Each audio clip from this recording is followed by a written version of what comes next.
mala Bruce Lee sa dalang tubig pinaghihimay, sa lapid di pinaghihintay. 10 toes downtown di mapilay, di mo maago pag ako nag-iingay, di nyo maago pag kami nag-iingay. Yung sabi ko downtown kinalad ka ng QC, kami may-ari neto 1103 hip Abby Shota. Yo, magandang araw mga kap, kamusta kayong lahat? Para sa video nga pala na to ay meron tayong dalawang clients. At ito nga pala yung unang kliyente natin sa video na to. Ang client natin ay nagmula pa sa Tibiglipa City. Ang gagawin natin sa kanya ay top head repair. So after nating hanapin yung original sectioning ng buhok ni sir, ito nga pala yung kinalabasan. Bali iyan yung itsura ng dreadlocks ni sir bago natin i-repair. Hindi nga pala akong original artist ni sir. Ang original artist niya ay nagmula pa ng Laguna. Pero this year ay naging regular client ko na siya dito sa shop at siguro nasa 3 to 4 times ko na siyang nare-repair. Ang last repair session namin ni sir ay last April pa, so 6 months bago siya bumalik sa akin para magpaayos ulit. Kung mapapansin nyo yung buhok ni sir nga pala ay nakakaranas na medyo pagkanipis, medyo manipis na yung buhok ni sir habang naka-dreadlocks siya. So kukunti lang yung dreadlocks niya, siguro nasa 20 pieces lang to. Sa part na to papakita ko sa inyo kung paano ako mag-repair ng regrowth ng dreadlocks natin. So first step, kailangan natin dito mag-interlock. At syempre sa pag-interlock kailangan natin naka-X loop pattern.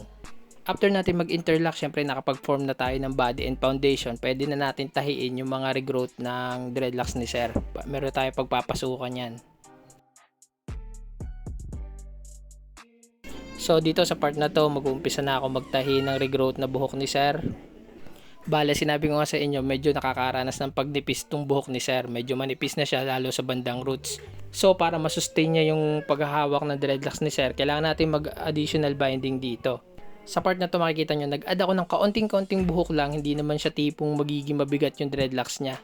Kailangan mo itong gawin, especially kapag ganito nga medyo manipis yung buhok ng nire-repair mo, para somehow makasabay yung roots sa taba na extensions. Makakatulong din to para mas tumibay pa yung kapit na extension sa roots. Lalo na nga ito nga medyo manipis yung buhok ni sir, kailangan matibay yung naghahawak sa extensions niya. Pero hindi mo rin naman kailangan makapal na makapal yung binding niya kasi mas bibigat yung extensions, mas mahihirapan si sir.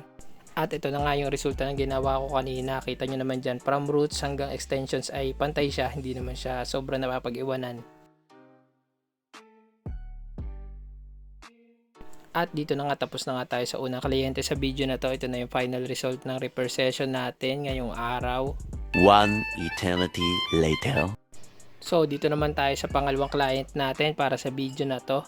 At ang gawa natin ngayon ay natural dreadlocks repair. Si Sir Richard nga pala ay client na natin since 2020 at 3 years mahigit na yung dreadlocks ni sir at first time lang niya magpapadetox or deep clean ng dreadlocks. Ang mga ingredients nga pala ginamit namin sa pag-deep cleanse ay apple cider vinegar, baking soda, at saka syempre lemon. Pwede nga pala kayong mag-detox o deep clean na sarili nyo yung dreadlocks kahit sa sarili nyo lang na bahay. Bali yung tatlong main ingredients lang naman yung kailangan mo at marami namang tutorial sa YouTube kung paano siya gawin. Pero syempre kung wala kang time gawin yan, pwede ka rumekta sa akin dito, ino-offer natin yan dito sa shop. At ito nga, tapos na kami dito mag-detox. Nandito na kami sa part kung saan magre-repair na kami. Nag-start na kami dito ng repair. Konting story time lang. Itong si Sir Richard nga pala, ang pinakamatagal kong client sa buong career ko. Way back 2020 yung first session namin ni client. Bali, baguhan pa ako noon. Initially, meron siyang dreadlock extensions noon at nagpa-add lang siya sa akin ng extra extensions para maging semi-full head yung dreadlocks niya. At dahil nga regularly nagpapamaintenance client, humahaba yung dreads niya. At last year lang ay pinutol na namin yung extensions niya. So from December hanggang ngayon ay natural dreadlocks na lang ni client to. Natural hair niya yan, wala na siyang extensions.